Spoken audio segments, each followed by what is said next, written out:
আসসালামু আলাইকুম। Hi guys, কেমন আছেন? আশা করি সবাই ভালো আছেন।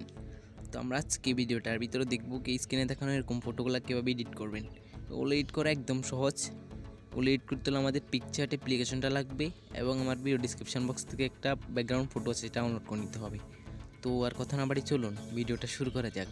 ভিডিও শুরু করার আগে একটা কথা বলে নিচ্ছি, যারা আমার চ্যানেলে নতুন আসছেন আমার চ্যানেলটা সাবস্ক্রাইব করে আমাদের ভিডিওটা ভালো লাগলে একটা লাইক দিবেন। আমাদের ব্যাকগ্রাউন্ড ফটোটা ডাউনলোড করার পর আমরা সরাসরি পিকচার অ্যাপ্লিকেশনটার মধ্যে প্রবেশ করব।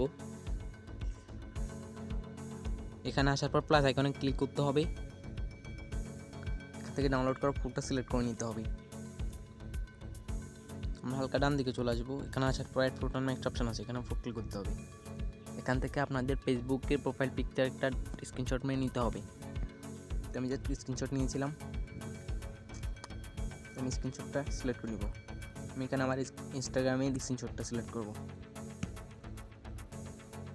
ওকে, এখানে অ্যাড করে দিব। এখানে ক্রপ নামে একটা অপশন আছে, সেটা ক্লিক করতে হবে।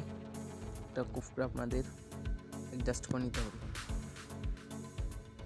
এখানে টিকমার্কের উপর ক্লিক করতে হবে। এখান থেকে আপনাদের মনের মতো অ্যাডজাস্ট করে নেবেন। আমাদের ইচ্ছে মতো অ্যাডজাস্ট করে নেওয়ার পর হালকা ডান দিকে আসবেন। এখান থেকে ব্লেন্ড নামে একটা অপশন আছে, এখান থেকে মাল্টিপ্লাইয়ের উপর ক্লিক করবেন। জাস্ট হালকা বড় করে দিবেন। বড় করে আপনি আপনার মনের মতো অ্যাডজাস্ট করে নেবেন।